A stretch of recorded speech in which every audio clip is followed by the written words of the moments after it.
दूसरी शादी माया ने क्यों मना किया? माया 30 साल की खूबसूरत युवती थी। उनके काले घने बाल, बड़ी आंखें, गोल चेहरा, फिट बॉडी देखकर लग रहा था वह अभी 27 साल की होगी। उनकी 5 साल की बेटी काव्या अपनी माँ की तरह सुंदर थी। माया की पहली शादी नीरम से हुई थी। उनके डाइवोर्स को 6 महीने बीत चुके थे।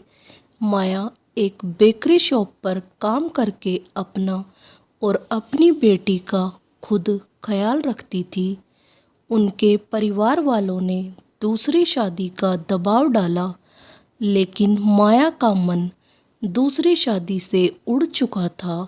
आज रविवार था। वह अपनी बेटी को लेकर अपने मायके गई थी। उनके बड़े भाई और पिता भी घर थे। माया की भाभी बाजार गई थी। छोटी बच्ची काव्या ना जाने आज क्यों इतना रो रही थी। माया की माँ ने काव्या को शांत करने की नाकाम कोशिश की। उनकी कर्कश आवाज़ से माया की माँ के सिर में दर्द होने लगा। वैसे उनका स्वभाव थोड़ा तीखा था। उसने माया को बुलाने के लिए आवाज़ लगाई, माया तुम कहाँ हो? देखो काव्या रो रही है। माया अपने कमरे से बाहर निकली और काव्या को चुप कराने लगी। अपनी माँ की बात को अनसुना करके वह रोए जा रही थी। माया चिढ़ उठी और उसने काव्या के गाल पर तमाचा लगा दिया। इससे बच्ची और रोने लगी। माया का ऐसा व्यवहार देख उसकी माँ ने कहा, इस तरह तुम अपनी ज़िंदगी कैसे काटोगी? मेरी बात मानो, शादी कर लो। उनके पिता ने भी यही बात दोहराई। अपने लिए ना सही पर अपनी बच्ची के खातिर तुम्हें दूसरी शादी कर लेनी चाहिए। माया के चेहरे पर चिंता की लकीर घूम रही थी। उनका मन दूसरी शादी करने का बिल्कुल नहीं था। पापा की बात सुनकर माया ने निराशा भरे स्वर में बोला, पापा मैं काव्या को संभाल सकती हूँ, मुझे दूसरी शादी नहीं करनी। इतना बोलकर वह काव्या को लेकर वापस कमरे में चल दी। उसके जाने के बाद उनकी माँ ने खींच कर बोला, पता नहीं इसके मन में क्या चल रहा है। आखिर शादी करने में बुराई क्या है? अखबार से ध्यान हटाकर माया के पापा बोले, कमला तुम हर बार शादी की बात क्यों दोहराती रहती हो? तुम्हें पता है ना माया एक बार ना बोल देती है फिर हाँ नहीं बोलती। उनके बीच यही बात चल रही थी कि तभी माया के भाई भाभी और तीसरा 32 साल का युवक घर में प्रवेश करता है। माया का भाई रोहित उस युवक की पहचान कराता है। मम्मी पापा ये गिरीश है, अमृता के चाचा का बेटा। अगर माया शादी के लिए राजी होती है तो गिरीश तुरंत उससे शादी करना चाहता है, पर बेटा माया को इस बात का पता नहीं है। ऐसे अचानक हम उसे लड़का देखने के लिए कैसे बोल सकते हैं? माया के पापा बोले, अब पापा उसमें देखने को क्या? ग्रीष्म मेरे कजन भाई है, हम उसे अच्छे से जानते हैं। वो तो उसकी बीवी उसे छोड़कर किसी और के साथ भाग गई, इसलिए उसकी शादी टूट गई। बाकी ग्रीष्म में कोई कमी नहीं है। अमृता बोली। माया के परिवार वालों ने ग्रीष्म से कुछ सवाल पूछे। उसके बाद माया को समझा बुझाकर कमरे से हॉल में लाया गया। पहले तो माया ने शादी से साफ इनकार कर दिया था, लेकिन अपनी माँ के दबाव से उसे ग्रीष्म के सामने आना ही पड़ा। जब माया और ग्रीष्म एक दूसरे को देखते हैं तो चौंक उठते हैं। वे एक दूसरे को जानते हैं। यह बात उसने अपने चेहरे पर जाहिर नहीं होने दी। दोनों शादीशुदा थे, इसलिए किसी को दिक्कत होने वाली नहीं थी।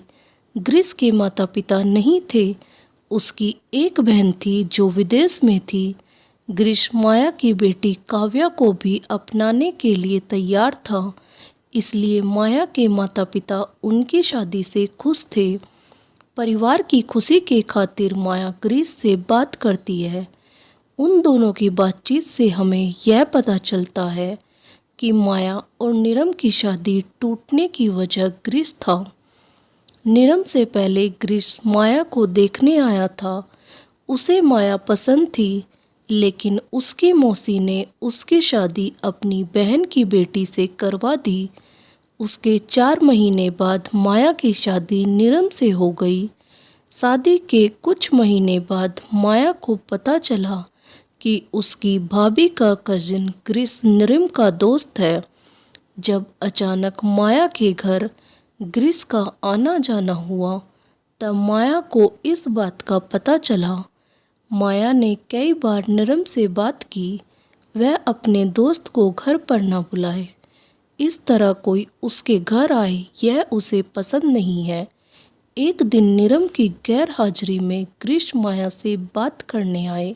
उसने माया को बताया कि उसने उससे शादी करने से क्यों इनकार किया था। दोनों के बीच सिर्फ कॉमन बातें हो रही थी। यही बातें जब नीरम ने सुन ली तो उसने माया पर बेवफा का थप्पा लगा दिया। ग्रीस ने भी सच्चाई बताने की कोशिश की, लेकिन नीरम उल्टा उन पर भड़क उठा। उस दिन उन दोनों के बीच मारामारी हो गई थी। माया ने अपनी शादी बचाने की पूरी कोशिश की, लेकिन नीरम उनकी सच्चाई पर यकीन करने को तैयार न था। हर दिन शक की नज़रों से देखना, क्रोध करना, बात न करना, यह सब दिन ब दिन बढ़ता जा रहा था। माया को अपनी ना सही अपनी 5 साल की बेटी काव्या की चिंता सताने लगी। अगर वह यह सब देखेगी तो उसका भविष्य कैसा होगा, उसके दिमाग पर अपने माता पिता की क्या छाप पड़ेगी। माया ने नीरम को समझाने की बहुत कोशिश की, वह यह सब करना बंद करे, लेकिन वह सुधरा नहीं। आखिरकार माया ने नीरम को तलाक दे दिया। उसके बाद माया ने बेकरी शॉप में काम करना शुरू कर दिया, जिससे अपनी बेटी काव्या को वो सब खुशी दे पाए जो सभी माता पिता अपने बच्चे के खातिर करते हैं। ग्रीस ने पुरानी बातों को भूलकर माया के सामने शादी का प्रस्ताव तो रख दिया, लेकिन माया ने अभी तक कोई जवाब नहीं दिया था। उसका मन अपनी बेटी को लेकर चिंतित था, क्योंकि वह पति की तलाश के बजाय काव्या के पिता बनने के लायक इंसान से शादी करने की चाह रखती थी। नया पिता काव्या को अपनी बेटी की तरह प्यार करेगा या नहीं, उसे दिल से अपनाएगा या नहीं, यही सवाल उनके मन को बेचैन कर रहा था। दूसरी तरफ उसे नीरम का भी ख्याल आ रहा था। अगर उसने ग्रीस से शादी कर ली तो नीरम का शक सही साबित हो जाएगा। वह सच में उन्हें बेवफा समझ लेगा। माया के चेहरे पर दिख रही उलझन से ग्रीस तुरंत समझ जाता है। उसने माया को बताया कि तुम्हें ज़्यादा सोचने की ज़रूरत नहीं है। तुम किसी और के लिए ना सही पर छोटी बच्ची काव्या के बारे में सोचो। मैं वादा करता हूँ उसे अपनी बेटी की तरह प्यार करूँगा। उसे मुझ पर नाज होगा कि मैं उसका पिता हूँ। और रही बात नीरम की, तो उसने 1 महीना पहले ही शादी कर ली है। इस बात पर माया चौंकी, क्योंकि उसे इस बारे में पता नहीं था। उसे लग रहा था नीरम वापस आएगा, अपने लिए ना सही पर बेटी के खातिर, लेकिन उसने ऐसा नहीं किया। माया तलाक के बाद भी नीरम को याद करती थी।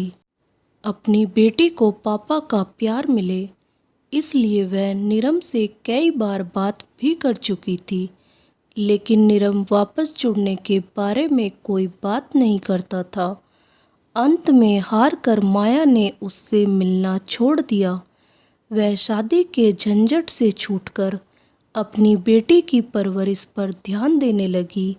उसके बाद माया के परिवार वालों का दबाव आने लगा कि वह दूसरी शादी कर ले, लेकिन माया का मन अब दूसरी शादी से उड़ चुका था। माया और ग्रीस आंगन में बैठे थे। उनके बीच शादी को लेकर आनाकानी हो रही थी। तभी छोटी काव्या रोती हुई आंगन में आकर बोली, मम्मा, मेरी डॉल संजना ने चुरा ली। उसने बोला तुम्हारे पापा नहीं है, तुम्हें कोई खिलौने नहीं ला देगा। यह बात सुनते ही ग्रीस ने खड़े होकर छोटी काव्या को उठा लिया। अपने गले से लगाकर उसे बोला, किसने बोला तुम्हारे पापा नहीं है? मैं हूँ ना तुम्हारा पापा। मैं तुम्हारे लिए खिलौनों का घर भर दूंगा। इतना सुनते ही काव्या शांत हो गई। उनका बच्चों को संभालने का तरीका माया को हंसा देता है। ग्रीस की बातें सुनकर छोटी काव्या बोल उठी, सच पापा, आप मेरे लिए खिलौने लाओगे? ग्रीस ने मुस्कुराते हुए काव्या के गाल खींचे। हाँ मेरी गुड़िया रानी, छोटी बच्ची की खुशी में ही माया की खुशी थी। वह समझ जाती है ग्रीस काव्या के पिता बनने के लायक है और वह पहले भी ग्रीस से मिल चुकी है, इसलिए उनके स्वभाव को भी जानती थी। उसने ग्रीस के प्रस्ताव को हाँ में उत्तर दे दिया। दोनों ने अपने परिवार को बताया। इस बात पर माया के परिवार को बहुत खुशी हुई। अब माया भी अपनी ज़िंदगी खुशी से जी पाएगी। माया के परिवार वाले माया के फैसले पर खुश हुए। दूसरे दिन माया और ग्रीस की कोर्ट मैरिज हो गई। छोटी काव्या को अपने पिता मिल गए और माया को सहारा देने वाला पति मिल गया। दोस्तों, आपको ये कहानी अच्छी लगी तो कहानी को लाइक करें और मेरे चैनल को सब्सक्राइब करना ना भूलें। धन्यवाद। राधे राधे।